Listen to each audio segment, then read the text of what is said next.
Pelo pouco que eu entendo de futebol, eu tenho pra mim que a maior contratação da história do futebol brasileiro foi o Romário em 94. Porque simplesmente o cara tinha acabado de ganhar a Copa, ganhar o melhor do mundo.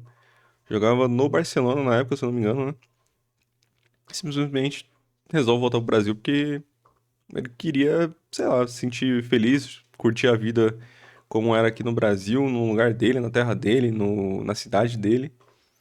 E simplesmente falou: foda-se, vou voltar. Ainda tem, se você parou pra pensar, tem a polêmica de voltar pro rival do time que revelou ele, né? Flamengo e Vasco. Depois, futuramente, ele volta a jogar no Vasco. Eu imagino que tanto a torcida do Flamengo quanto a do Vasco tenham ele como ídolo, né? O Vasco, pô, quando tinha o Romário, fez tudo que fez. E a do Flamengo também, até onde eu sei, eles têm muito carinho pelo Romário. Não sei se chegou a ganhar algum título grande por lá, mas, pô, Romário é o Romário, tá ligado? Se o Romário joga no seu time, porra, tu tá feliz. E aí eu resolvi trazer esse vídeo aqui do plano de Andrei, que é o ano dos Bad Boys, Romário, Edmundo e as confusões do Flamengo de 95. Eu confesso que eu não sei muito da história por trás da volta do Romário pro Flamengo. Eu sei que tem essa dupla com o Edmundo, na real, eu nunca entendi 100% qual é a relação do Romário com o Edmundo. Eu não sei se eles se gostavam e passaram a se odiar, se eles sempre se odiavam e só fingiam que não, se é só uma marra de amigo ali de ficar zoando um ou outro e eles são brother. Eu não faço ideia. Eu sei que eles tiveram até rap na época, né? Que era justamente o rap dos Bad Boys. Era um bagulho meio louco, assim. Então, como eu gosto desses vídeos contando histórias, tentando entender mais do que aconteceu em certas épocas, simbora. Maio de 1995, Edmundo chegou ao Flamengo como mais uma das grandes contratações que o time fazia no ano do seu centenário. Ele recebeu as chaves da cidade da mão do prefeito César Maia e foi de carreata com direito a animais de circo até a Gávea. Como um botafoguense se sente entregando a camisa do Flamengo pro Edmundo? Porque todo prefeito é Flamengo e eu também sou Flamengo. Lá, cumpriu os protocolos Cara, oficiais e partiu para um condomínio na Barra da Tijuca, onde o Romário, seu novo companheiro de ataque, tinha um flat. Eu nem acho legal falar o endereço dos outros, mas a imagem que ficou famosa desse dia tem um lugar escrito no fundo: Avenida Sernambetiba 5800. Foi lá que Edmundo e Romário apresentaram ao mundo o que ficou conhecido como o rap dos Bad Boys. Agora com vocês, pô, os MC esse Romário vídeo e é loucura, Edmundo. cara.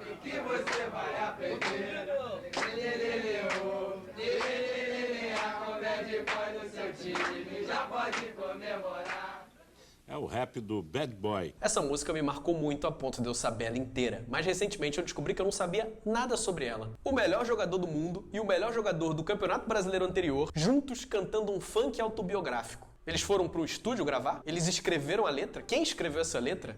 Quem mixou essa música? De onde é que isso surgiu? Foram essas perguntas que me colocaram numa investigação que volta até o ano de 1995. O 1995 do Flamengo foi um surto de grandes personagens e grandes histórias, tudo embalado por funk. Tô envergonhado. A porrada, vamos brigar até amanhã de manhã. Se você também gosta dessas histórias malucas que não saem da sua cabeça e te perseguem pra sempre, considere se inscrever nesse canal que tá precisando da sua ajuda, deixar um like nesse vídeo e se você souber de alguma história, deixe nos comentários que a gente corre atrás. Eu aproveito para agradecer aqui o Bruno Cantarelli e todo o pessoal do Charla Podcast que disponibilizou várias entrevistas pra gente usar e são essenciais pra gente reconstruir essa história. Tô falando muito de funk, mas não foi só funk que embalou o ano do Flamengo, porque o samba da Estácio de Sá é um dos mais marcantes de todos os tempos e é cantado nas arquibancadas do Maracanã até hoje.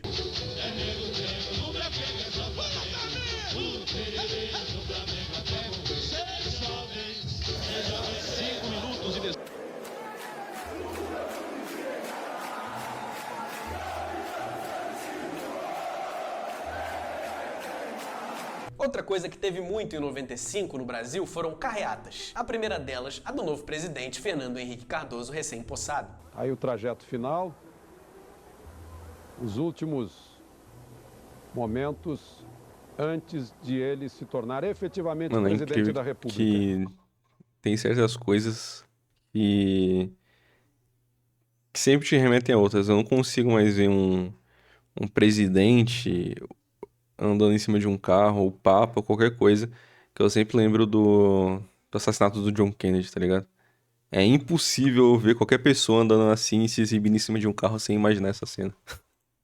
E outra do Romário, tetracampeão do mundo e melhor jogador do planeta, que desembarcava no verão do Rio de Janeiro como grande reforço do Flamengo para o ano do centenário. Jamais em toda a história do futebol brasileiro houve uma festa tão grande para um único jogador.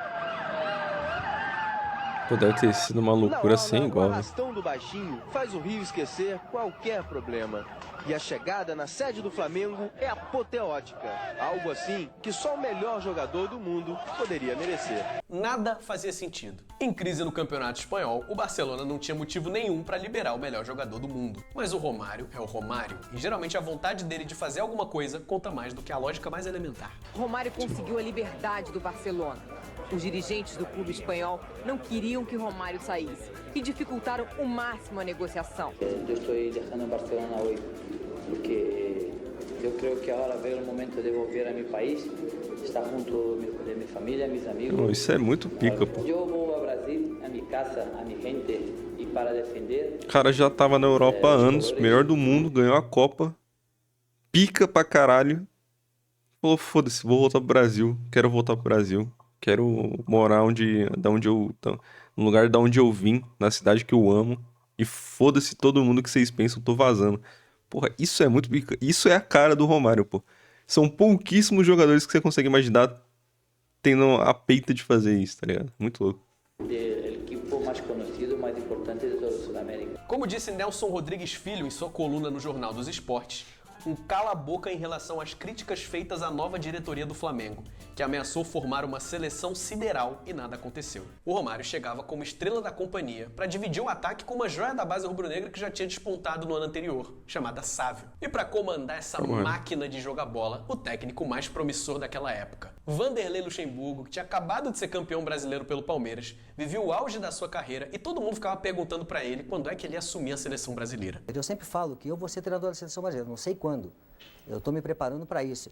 E a minha carreira, se você pegar, né, o crescimento da minha carreira, vai me colocar na seleção brasileira. O Lucha chegou como um técnico campeão O Peixeira brasileiro, mas pica percebeu também. rapidamente que ele ia ter problemas para lidar com a máquina de confusão que era o Flamengo. Um pequeno exemplo. O Kleber Leite queria que o Sávio usasse a 10 do Zico por marketing, mas o Luxemburgo já tinha combinado que o Sávio ia usar a 7 e a 10 ia ser do Nélio, que já era o dono do número. A estreia do Romário não podia ter sido mais aleatória. Um amistoso contra a seleção do Uruguai no Serra Dourada, que terminou em 1-1 com o gol do Nélio. Foi nessa energia de caos perfeito que o Flamengo de Luxemburgo e Romário chegou para disputar a primeira competição importante do ano, o Campeonato Carioca. A gente poderia contar a história desse campeonato de várias formas, dizendo que o Flamengo liderou seu grupo. E olha o líder aí, Flamengo e Campo Grande. Romário entra na área, perde, mas recupera a bola.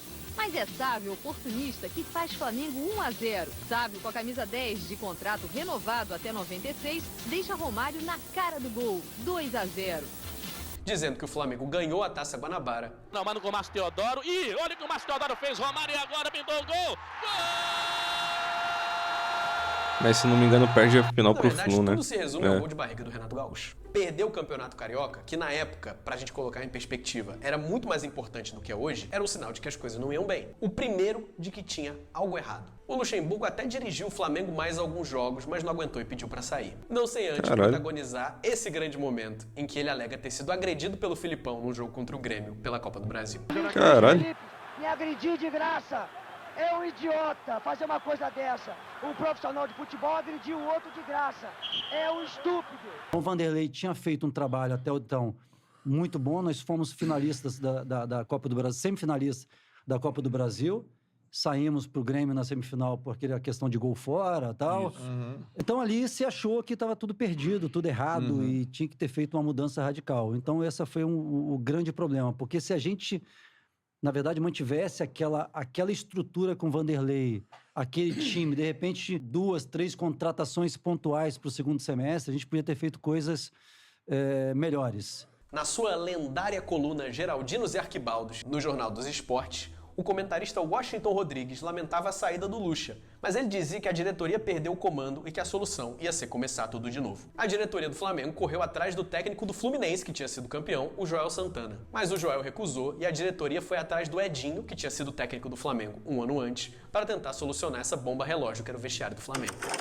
Sai Vanderlei Luxemburgo, sai metade do time, chega metade do time, tenta fazer um time novo. Num esporte coletivo como é o futebol, se você não tiver grupo, você não vai a lugar nenhum. A estreia do Edinho acabou acontecendo no mesmo dia da estreia de outra peça fundamental para contar a história do Flamengo de 95, Edmundo. Quase aos 10 minutos, Edmundo, ele, o animal, entra pela esquerda e empata. O trio Edmundo, Romário e Sávio promete mais então para os torcedores do Flamengo. Muito mais, muito mais. Todo respeito, eu ia falar isso antes, eu acabei esquecendo. Tem umas camisas do Flamengo que são muito bonitas, mas essa é muito feia, pô. Dois, tipo, vermelho, preto. Que bagulho estranho, mano. Ao invés de, tipo, o listrado padrão, ou se fosse tudo de uma cor. Ficou, assim, com todo respeito, ficou muito estranho essa camisa. Edmundo chegou ao Flamengo no meio do Carioca, depois de ter sido um dos craques do Palmeiras, campeão brasileiro em 94. Mas todo mundo tava meio de saco cheio do temperamento explosivo dele. Você não acha que você leva a imprensa muito a sério? A imprensa te persegue mesmo, Edmundo? Olha, que me persegue, eu tenho certeza absoluta que me persegue. Isso é uma coisa que chateia. Eu acho que eu sou um ser humano como outro qualquer e gostaria de ser tratado como tal. Mas eu já fui pior do que sou hoje. Quem ainda não tinha nenhum problema com o Edmundo era o seu novo companheiro de ataque e de dupla de funk, o Romário. Quem não sabe, eu e o Edmundo, nós vamos lançar um rap que se chama Hino dos Bad Boys. E o refrão é o seguinte, posso cantar aqui rapidinho? Lelelele, a com bad boy no seu time, já pode comemorar. Somos bad boys, isso não tem nada a ver, cante com a gente esse rap que você vai aprender. Pô, o Romário, que é o Romário, no programa da Xuxa, cantando um rap dos Bad Boys que ele fez com o Edmundo. Caralho, cara, a TV brasileira é um bagulho muito aleatório nos anos 90, né? Meu Deus do céu. Como eu disse no começo do vídeo, essa música me fascina. Ela estava guardada no fundo da minha mente, até que eu comecei a ver o documentário do Romário e comecei a reparar no documentário nome das bom pra caralho, tá? Eu vi a primeira temporada na época que saiu ainda. Eu acho que eles estavam produzindo a segunda, mas eu não sei se lançou ainda. Mas a primeira temporada é boa pra caralho, tá? Boa pra caralho. Um dos melhores documentários de futebol assim que eu já vi. É muito bem contado, mano. Falava Ronaldo, Pedrão, Ciro, Piloto, Raposão. Eu já tinha ouvido esses nomes em algum lugar. Ronaldo, meu irmão, Pedrão, Bugal e Ursinho, Ciro, Pato e Piloto, Raposão e Robertinho. Se você procura o rap dos Bad Boys no site da União Brasileira de Compositores, você não encontra, mas acha o Hino dos Bad Boys, que era o nome oficial da música. Os compositores registrados são Romário de Souza Faria e Selassie Campos. Romário de Souza Faria, você conhece como Romário, e Selassie Campos acabou entrando nessa história com seu apelido, Raposão. O Raposão aparece muito antes do Romário e do Edmundo jogarem juntos. Ele já era amigo de longa data do Edmundo dos campos de futebol amador em Jacarepaguá. Anos depois, ele, que era policial, entrou na faculdade de Educação Física e conheceu um ilustre colega de classe. E quando eu chego no Vasco da Gama em 88, Romário tinha acabado de fazer vestibular para Educação Física, na Castelo Branco, e passou. Por causa da ordem de chamada, Selassie e Romário acabaram juntos num trabalho de turma e ficaram amigos. Acontece que o Raposão conciliava a carreira de policial com uma trajetória artística. Com esses dois talentos, de MC e de policial, ele acabou segurança do DJ Tubarão e tinha contato com a nata da indústria. Caralho, a ideia estava cara. pronta e era boa. Transformar Romário e Edmundo, a dupla do hype do futebol brasileiro, numa dupla de rap. O Raposão conhecia bem os dois, então foi muito fácil escrever a letra. Os nomes que eles citam eram a turma dos dois. Um deles, aliás, era o Robertinho, goleiro histórico da Seleção Brasileira de Futebol de Areia. Eles se encontravam no quiosque da Praia da Barra, o Viajandão, também citado na música, e perto daquele endereço onde eles cantaram ela pela primeira vez. Nos fins de semana, feriados ou na folga dos jogos do Campeonato é Sagrado, Romário e Edmundo se encontram neste quiosque para as partidas de futevôlei. A presença dos jogadores reúne todo esse público e tornou o quiosque o ponto mais popular da Praia da Barra. Romário e Edmundo gostaram da ideia, foram pro estúdio e gravaram a música sob orientação do DJ Malboro, o maior DJ da época. Mas a ideia não era só lançar uma música. Com o iminente sucesso de Romário e Edmundo no Campeonato Carioca, eles iam lançar um disco e surfar no hype. O próximo sucesso ia ser o Rap do Mengão, que também foi registrado na UBC. Caralho, O Edmundo acabou demorando muito pra estrear e sequer jogou o Campeonato Carioca. O DJ Malboro confirmou a história. Tudo acabou por causa de discussões envolvendo a divisão dos royalties e por causa de um certo gol de barriga. Aproveitar essa Renato deixa Gaúcho aqui para acabou te com a dar um festa. recado dos nossos patrocinadores. A existência desse vídeo só é possível graças ao apoio da KTO. Lá você encontra as melhores odds do Aqui, mercado. rapaziada, E com todo respeito. Mas voltando ao Flamengo, o primeiro compromisso do Edinho, novo técnico, era uma excursão para a Ásia para enfrentar times do Japão e da China. E as coisas não iam exatamente bem. O Edinho tinha sido contratado porque, teoricamente, ele era a pessoa ideal para lidar com um elenco explosivo. Só que ele teve uma crise para contornar logo no começo. Romário participou há uma semana de 2 programas de esporte da televisão japonesa. Mas justamente por ser a estrela do espetáculo, havia uma câmera que gravava todos os gestos de Romário. Depois de um passe errado do Sávio, no jogo que o Flamengo perdia de 3-0, pegou o Romário partindo para cima de Sávio, Caralho, indignado, Romário. aos gritos de faço e aconteço. Não é imagem, é claro que prova alguma coisa. Teve a discussão, é claro, isso eu não vou poder negar. Foi uma discussão, mas foi normal de jogo, isso vai acontecer sempre. Era a segunda vez que o Sávio ficava bolado nessa viagem depois de uma discussão com o Edmundo no jogo contra o Urawa Reds. O Jornal dos Esportes chegou a fazer uma ficha corrida de todos os caôs protagonizados pelo Romário e pelo Edmundo até ali para mostrar o quão difícil era conviver com eles. Mas tudo foi resolvido com panos quentes e mesmo com a proposta do Botafogo, o Sávio optou pela paz. E o Kleber Leite, que até aquele momento negava qualquer problema no Flamengo, deu aspas que resumem a situação. Não dá pra pedir pro Romário pra dormir às 11 horas todos os dias. É hipocrisia dizer que todos são iguais. E chega momentos, apesar da idade, que você fala, faz a sua parte e deu. E chegou um momento de 95, falei, eu vou fazer minha parte e acabou. Acabou. A briga com o Sávio, que naquela época já era o xodó da torcida, deu uma pequena arranhada na imagem do Romário. O jornal O Dia, que queria ver o circo pegar fogo, fez uma enquete perguntando quem os torcedores preferiam que ficasse. E o Sávio ganhou com 94%. A coluna do Apolinho, que era sempre uma grande atração na época, veio dentro. Agora que ele já sabe que não é sequer o melhor jogador do Flamengo, talvez aterrisse das nuvens e decida suar a camisa tanto quanto sua a camisinha. Mas caralho! O goleirão Que capaz isso, de colocar panos cara? quentes e conversar com os caras, não tava Que no resultado. isso? Nosso jogo foi sábado e o Vasco jogava domingo contra o São Paulo. E eu tô assistindo o jogo e aí deram a informação. Flamengo em reunião, Edinho pode cair. Continuei vendo.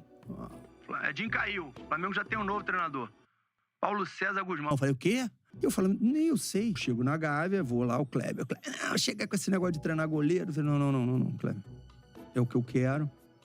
Eu vou ajudar vocês nesse momento. O jogo é quarta-feira, eu vou ajudar vocês nesse momento. Mas eu não quero procurar um treinador. Que momento, Edinho demitir, não sei o quê. Aí todo mundo no campo da Gávea esperando o treino. Não sabe nem quem era o treinador, cara. Caraca. Aí, estamos lá dando o treinamento tático à tarde e entra a charanga do Flamengo no portão. Eu falei, pô, não é possível. Festa, cara. Pô, tá tudo uma merda. Que isso, festa, charanga. E todo mundo de quase pompom, né? Aquele negocinho lá. Uma vez Flamengo, aí vem rodando, quando eu vejo, vem o Kleber Leite e o Apolinho, o Aston Rodrigues. Aí eu falei, bicho, olha a situação que a gente tá, cara. A charanga fica fora, o Kleber entra com o Apolinho e vem, Precisão, chega aí. Aí eu fui, aqui o novo treinador do Flamengo. O Apolinho me abraça e fala no meu ouvido assim, vai me ajudar que eu não sei porra nenhuma. Nos anos 90, Washington Rodrigues era uma das pessoas mais famosas da imprensa esportiva carioca e também uma das mais queridas. Em uma época que o rádio tinha muito mais poder do que tem hoje, era ele quem canalizava a emoção do torcedor e falava com a galera. Nesse vídeo você já viu algumas colunas dele falando e comentando sobre o Flamengo e dando pitaco do time que ele próprio ia acabar dirigindo. O jornalista Paulo César Vasconcelos apontava o desespero que aquela contratação de um radialista exalava. E a Associação Brasileira de Treinadores de Futebol ficou indignada e prometeu entrar na justiça com a decisão de contratar alguém sem qualificação para treinar um time profissional. A parada era que sem um diploma de treinador, o Apolinho não podia nem ficar no banco de reservas e nem assinar a súmula das partidas. Vamos botar um interino pra isso? Em Caxias do Sul, Leão pelo Caxias, Washington Rodrigues pelo Flamengo. E ele pediu porque o banco do Juventude era baixinho, né? Não conseguia ver. Ele pediu pra botar a televisãozinha no banco. Isso! E ele acompanhou o jogo pela televisão. O jogo rolando solto aqui, o jogo aqui, tô na beira do campo aqui, tá o Washington com um monitor e olhando o jogo só aqui, e o jogador no banco rindo, pra cacete. Imagina aquilo, mano. Os caras dando risada e ele escutando. Eu falava no jogo assim, volta Sávio, volta Nélio. Que o seu Nonô falou, olha só, como é que é o Flamengo. O PC só pede pra voltar o Sávio e o Nélio. A gente tá ouvindo que o banco do Flamengo grita e eles dizem muito: vamos Rodrigo, vamos Nélio. E eu só não ouço ninguém dizer: vamos Romário. Até agora ninguém disse: vamos Romário. E o Romário precisa sair um pouquinho, precisa correr um pouquinho, feito os outros. Aí tinham aqueles microfones grandão que ficavam na beira do campo. Ele foi no microfone e falou assim: Volta, Romário. Volta, Romário. Pô, não é possível. Chama aí, chega aí. Fazer uma homenagem pro Romário. Vou tirar ele do jogo. Eu falei: não faz isso, não. Mexe com o cara. Deixa ele, cara. Não. Ficou internado, tava passando mal. Vamos fazer uma homenagem. Vamos fazer um corredor quando ele estiver saindo e vamos bater palma pra ele. Eu falei: eu acho que... Isso não vai dar certo. Vai ser substituído neste Campeonato Brasileiro para a entrada de Aloísio, 19 anos, atacante revelado na Gávea. E toda a comissão técnica vai recepcionar o Romário. Realmente uma comitiva toda ali para recepcionar o Romário. Mas ele sabe, Tá ficando foda-se. a importância do Romário Pô, no time de futebol. o cara achou que o Romário fosse levar na boa. E vem passando e vem naquela educação dele, né? Daquela delicadeza. Vai pra isso, vai pra aquilo, sei isso, não sei o quê, papá. E eu guardei em beira do campo, a câmera filmando, eu já bufando. Esse jogo aí contra o Juventude era a estreia do Apolinho no Brasileiro, mas não no Flamengo, porque na semana anterior eles tinham ido enfrentar o Vélez pela Copa dos Campeões sem o Romário. Apolo, qual é a sensação que você tá sentindo, Washington? Bom, eu tô esperando aquele teu monitorzinho que não veio, né? Aqui só se vê canela. E tinham vencido com uma virada no final. O Washington vem da coletiva numa felicidade com o Kleber, os dois vêm abraçados. O Kleber também numa empolgação, né? Vem, os caras assim, ele veio e dá um peixinho. No vestiário. Uma pança desse tamanho, mergulhou. Levantou. É bom demais ganhar, porra. As duas vitórias seguidas levantaram a moral do Flamengo do Apolinho, o animador de almas. Mas o Romário continuava mal. No fim das contas, era esse o principal desafio dele. Fazer o melhor jogador do mundo querer jogar futebol. Ninguém, nem o Apolinho, esperava que desse certo. Mas após alguns dias de trabalho psicológico, a mudança no baixo já era notável. Vários jornais apontam a mudança do comportamento do Romário, que passou até a frequentar a igreja. Do nada, a estrela começou a se preocupar com os mais jovens, como por exemplo o jovem Aloísio, de 19 anos, a quem Romário chama de chulapinha. Romário auxilia ele na leitura e na pronúncia correta de palavras e está sempre preocupado em como orientá-lo no trato com o dinheiro. Em Fortaleza, o Romário ajudou a salvar uma velejadora que tinha sofrido um acidente em alto mar. Ele tinha virado um anjo, mas os resultados não vinham. Enquanto de um lado, o Sávio era apontado como a salvação e o futuro da seleção brasileira, do outro, o Apolinho admitia que não sabia mais o que fazer com o Flamengo. No meio disso tudo, a forma física do Romário estava irritando até o Kleber Leite, que aos 45 do segundo tempo decidiu que ia implantar uma linha dura no Flamengo. Mas o Apolinho, que não era maluco, sabia que não podia abrir mão de nenhum dos três.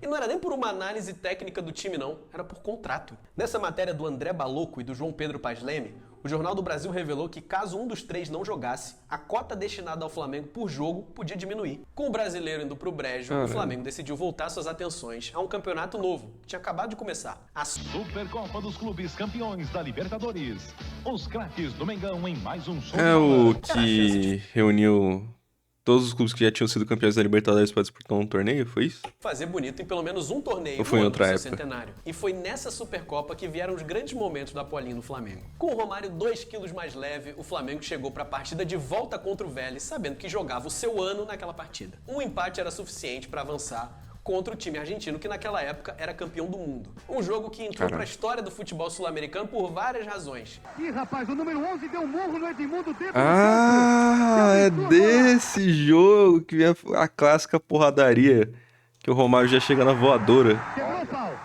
Pô, surreal, cara. Começou quando Edmundo recebeu essa cotovelada de Zandoná. Os dois discutiram. Longe da bola, Edmundo deu um tapa em Zandoná, que revidou com outro tapa e um soco que abriu o supercílio de Edmundo. Nossa, velho. Mas pegou ali pelo ponto cego, covardia. As dores e agrediu Zandoná. Pô, essa voadora. Caralho, essa voadora porra, devia ter uma estátua pra ela na sede da CBF. Sempre que qualquer time brasileiro ou que a própria seleção fosse enfrentar jogadores argentinos e da América do Sul em geral, tá? Meio que foda-se. Tinha que ter essa postura, pô. O cara veio na covardia, é voadora, pô. Não tem como. Só lembrar da porra do Rafinha falando que, pô, porrada neles e não sei o quê. Eu até entendo o Rafinha ter falado isso. Mas aí chega na hora do jogo, além de não resolver em campo, jogando bem, os caras ali dando empurrãozinho, dando um chutezinho, pá, tirando uma com o Rafinha foda-se lá, cabisbaixo. Parecia que tinha, porra, acabado de morrer um parente. Dá, porra, devolve na porrada, irmão. Tá ligado? Fizeram isso com a gente a vida toda. Devolve, faz o mesmo, tá ligado? Caralho. Ficou no chão. Todo mundo entrou no campo e a confusão aumentou ainda mais. Edmundo, de argentino, só pode esperar isso, né, Edmundo? É importante que eu vou continuar na competição e ele não, pô. Agora precisamos ver o que o juiz vai colocar no relatório, né? Quero nem saber, na bola não ganho, na porrada eu não ganho. Se quiser jogar mais, a gente joga. Se não quiser porrada, vamos brigar até amanhã de manhã. Não vão ganhar da gente nem no grito, nem na porrada. É isso, porra. Caralho, eu conheci o cara hoje por esse vídeo e já sou fã do cara. De manterem esse espírito de macho no campeonato, mas eles entenderam outra coisa. As derrotas continuavam vindo, mas o elenco começou a brigar entre si, a ponto dele precisar parar treino pra separar a briga. E o desânimo começou a tomar conta de todo mundo no Campeonato Brasileiro. Enquanto isso, a Supercopa dos Clubes Campeões da Libertadores. Ia bem, as ausências do Romário e do Edmundo por causa da pancadaria contra o Vélez deixaram o Sávio livre para respirar e jogar futebol. E o Flamengo venceu o Nacional do Uruguai no Maracanã, bem castigado pela chuva. Como é que vai ficar pro brasileiro a equipe? Esse time da Supercopa joga pro brasileiro? Porque tá dando certo, né? Jogar só com o Sávio e o Romário e Edmundo de fora. Não, absolutamente. Já na próxima etapa da Supercopa voltam os dois, Romário e Edmundo. Eles são dois jogadores fantásticos, jogadores de seleção brasileira, jogadores de renome internacional, e nós temos eles, temos que usá-los, não tem por que deixá-los de fora. Não era só o Romário que atraiu os holofotes. O Edmundo estava sendo muito criticado nessa época. O caldeirão estava fervendo a um ponto de sobrar até para a torcida do Vasco, clube onde o Edmundo tinha começado a carreira. O Flamengo pode perder Edmundo por 2 meses ou pelo menos 4 jogos no Campeonato Brasileiro. Tudo isso por causa do gesto obsceno que ele fez domingo para a torcida do Vasco. Edmundo aqui falando desse... Caralho, o Edmundo meteu essa pra torcida do Vasco. Eu sou Flamengo. Sobre o gesto... Caralho, mas o Edmundo não é Vasco, não? Até hoje, inclusive. Tem o hábito, talvez ruim, de ficar segurando o meu Braulio o tempo todo. Gosto muito dele. Pelo menos mexo no que é meu. Se mexesse no dos outros, aí seria mais complicado. Isso é inacreditável. No meio desse caos, os privilégios continuavam. A ponto de, no meio disso tudo, o Romário do nada viajar pra Barcelona pra participar. Assim, é porque ele só... Assim, boa justificativa. Se tivesse tido uma analogia melhor, eu acho que seria tão digno quanto a do Dudu, do VTNC, de vir trabalhar no Cruzeiro. Seria quase tão genial. De um amistoso da Unicef. Com o número 9, el hombre que ha sobrepasado los límites de los aplausos. Romário de Sousa Faria, el brasileño exjugador del Barça. Estoy muy feliz porque la gente toda ha dicho mi nombre. Yo estoy un poco incluso emocionado. De verdade, não esperava tanto, não. Nessa viagem, o Baixo fez 3 gols pelo time da América do Sul, na vitória por 4-3 sobre o time da Europa, e se declarou arrependido de sair de Barcelona. E o Santos só precisou de um tempo para vencer o Flamengo e liquidar com as chances da equipe rubro-negra em pleno Maracanã. Galera canta, adeus Mengo. Final, Santos 3, Flamengo 0. Eu realmente estou envergonhado, como homem e como jogador, depois de um jogo desse aí. Foi realmente uma vergonha o que aconteceu. Eu peço desculpas à torcida do Flamengo. Eu tive vontade de sair do túnel, ajoelhar e pedir perdão. O time que entrar em campo, a partir de agora, vai estar determinado. Pode ser até que não seja tecnicamente o melhor time, o time dos sonhos, mas vai ser um time que vai jogar determinado. Conforme a crise ia aumentando, a Supercopa ia se cristalizando como a última esperança do Flamengo. No dia do aniversário de 100 anos, o Flamengo venceu o Cruzeiro com um gol do Ronaldão. E na volta, desfalcado dos 3 tenores, um Flamengo operário venceu por 3-1, com direito a gol do jovem Aloísio Chulapa. A final seria contra o Independiente da Argentina, o rei de Copas. A última chance para ganhar alguma coisa no ano do centenário. Mas um jogo ruim na Argentina acabou sendo fatal e o Flamengo perdeu por 2-0 em Avejaneda. O centenário acabou no dia 29 de novembro de 1995. A vitória por 1-0 sobre o Independiente não foi suficiente para o Flamengo conquistar a taça. Caralho! No Campeonato Brasileiro, o Flamengo terminou em 21º de 24 participantes e só não caiu porque naquele ano só caíam 2. Ixi. O Romário avaliou a temporada com sinceridade. Ele disse que relaxou na parte física, errou ao se intrometer em assuntos do futebol e não conseguiu ajudar o Flamengo a conquistar o sonhado título no ano do centenário. Mas o ano do Flamengo ainda não tinha acabado. Eu não quero transformar isso aqui num vídeo de true crime, mas é importante registrar que em dezembro de 1995, o Edmundo se envolveu num acidente de carro que terminou com a morte de 2 pessoas. Eu já ouvi falar nisso muito por cima, cara. Eu sei que já teve uma parada do Edmundo envolvido em acidente, mas eu não lembrava... Não lembrava do que era, mano. Não tem pena por acidente que causou 3 mortos. Caralho, cara. Condenou o jogador a cumprir 4 anos e meio de prisão em regime semiaberto. Caralho, Ele foi bicho. condenado em 1999 e chegou a ser preso 2 vezes, mas sempre acabou solto. Em 2021, o STF declarou a prescrição dos crimes de homicídio culposo e lesão corporal. Caso você queira saber mais, eu vou deixar um link nos comentários com explicações mais detalhadas. O Apolinho comentarista agora vai ser um novo comentarista ou é o mesmo de antes de dirigir o Flamengo? Eu descobri algo novo. Eu fiz assim como uma pós-graduação depois de 35 anos de radialismo, de jornalismo esportivo.